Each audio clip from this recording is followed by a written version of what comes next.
ஜனநாயக தேர்தலில் வாக்குப்பதிவு தொடங்கி இருக்கிறது. அண்மை செய்தியாக பார்த்து வருகிறோம். முதல் ஆளாக பிரதமர் நரேந்திர மோடி வாக்களிக்கிறார். கூடுதல் விவரங்களை செய்தியாளர் சுசித்ராவிடம் கேட்கலாம். சுசித்ரா, விவரங்கள். குடியரசு துணைத் தலைவர் தேர்தலுடைய அதிகாரப்பூர்வ வாக்குப்பதிவு என்பது டெல்லியில் இருக்கக்கூடிய நாடாளுமன்ற வளாகத்தில் தொடங்கியிருக்கிறது. பல்வேறு கட்ட ஆலோசனைகளுக்கு பிறகு அதிகாரப்பூர்வ அறிவிப்பை தேர்தல் ஆணையமானது சமீபத்தில் வெளியிட்ட நிலையில் தற்போது அதற்கான வாக்குப்பதிவு தற்பொழுது அதிகாரப்பூர்வமாக தொடங்கியுள்ளது. தேசிய ஜனநாயக கூட்டணி மற்றும் இந்தியா கூட்டணியின் சார்பாக 2 வேட்பாளர்கள் CP ராதாகிருஷ்ணன் மற்றும் சுதர்ஷன் ரெட்டி 2 பேரும் இந்த தேர்தலில் போட்டியிடும் நிலையில் அவர்களுக்கான அந்த வாக்குப்பதிவு அதிகாரப்பூர்வமாக தற்பொழுது தொடங்கியுள்ளது மிக முக்கியமாக பார்க்கப்படுகிறது.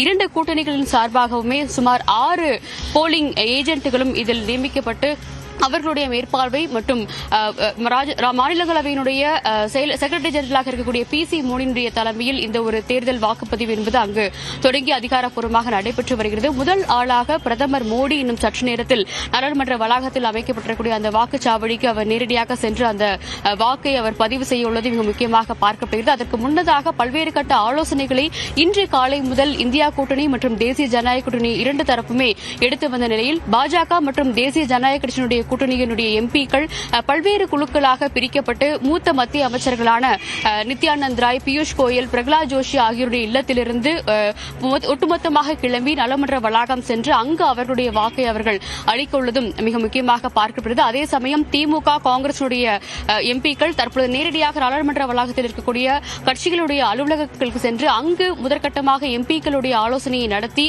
அதன் பின்னர் அவர்களும் அந்த வாக்கு சாவடிக்கு சென்று நேரடியாக தங்களுடைய வாக்குகளை அவர்கள் பதிவு செய்ய உள்ளது மிக முக்கியமாக பார்க்கப்படுகிறது. அதிகப்படியான சுமார் 427க்கும் அதிகமான வாக்குகளோடு தேசிய ஜனநாயக கூட்டணியினுடைய வேட்பாளர் CP ராதாகிருஷ்ணன் வெற்றி பெறுவதற்காக அதிக வாய்ப்புகள் இருப்பதாக கூறப்பட்டாலும் இந்த வாக்களிப்பில் இருந்து பிஜு ஜனதா தளம் உள்ளிட்ட 3 கட்சிகள் தற்பொழுது புறக்கணிப்பதாக அதிகாரப்பூர்வ அறிவிப்பை வெளியிட்டுள்ளது. பிஜு ஜனதா தளம், BRS பாரத் ராஷ்டிரிய சமிதி மற்றும் சிரோன்மணி அகாலிதள் ஆகிய 3 கட்சிகளும் நடைபெற்று வரும் இந்த ஒரு குடியரசு துணைத் தலைவருக்கான வேட்பாளர்கள் அவர்கள் வாக்குகளை பதிவு செய்ய போவதில்லை என்ற ஒரு வெளிப்படையான அறிவிப்பையும் அவர்கள் செய்திருக்கிறார்கள். ஆனால் அதே சமயம் எந்த ஒரு கூட்டணியிலும் இல்லாத OSRCP-யினுடைய ஜெகன்மோகன் ரெட்டியினுடைய கட்சியானது தன்னுடைய 11 MPக்களுமே தேசிய ஜனநாயக கூட்டணியுடைய வேட்பாளரான CP ராதாகிருஷ்ணனுக்கு ஆதரவாக இந்த தேர்தலில் வாக்களிப்பார்கள் என்ற ஒரு அறிவிப்பையும் அவர்கள் செய்திருக்கிறார்கள்.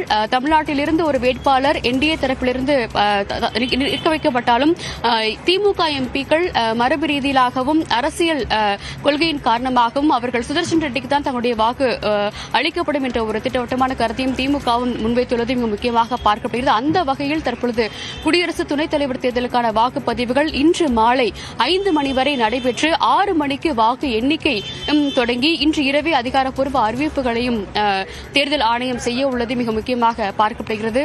திடீரென மழைக்கால கூட்டத்தொடரின் பொழுது ஜெகதீப் தன்கர் இதற்கு முன்னதாக துணை குடியரசுத் தலைவராக ஜெகதீப் தன்கர் தன்னுடைய பதவியை ராஜினாமா செய்ததன் காரணமாக ஏற்பட்ட அந்த ஒரு இடத்தை நிரப்புவதற்காக புதிய தேர்தல் அறிவிப்புகள் தேர்தல் ஆணையத்தால் வெளியிடப்பட்டு அதன் பின்னர் அறிவிப்புகள் வேட்பாளர்கள் யார் யார் என்ற அறிவிப்புகளும் வெளியான நிலையில் 2 வேட்பாளர்களுக்கிடையே கடுமையான போட்டி என்பது இந்த முறை நடைபெற்று வருவதை மிக முக்கியமாக பார்த்து வருகிறோம். இந்த தேர்தலை பொறுத்த அளவில் இந்தியா கூட்டணியிலிருந்து அதாவது ரகசியமான வாக்கெடுப்பு முறையின் அடிப்படையில் வாக்குப்பதிவுகள் செய்யப்படும் நிலையில் MPக்கள் தங்கள் விரும்பும் அந்த வேட்பாளருக்கு வாக்குகளை பதிவு செய்வதற்கான ஒரு சுதந்திரமும் அரசியல் சாசனத்தின் அமர்வில் கீழ் வழங்கப்பட்டு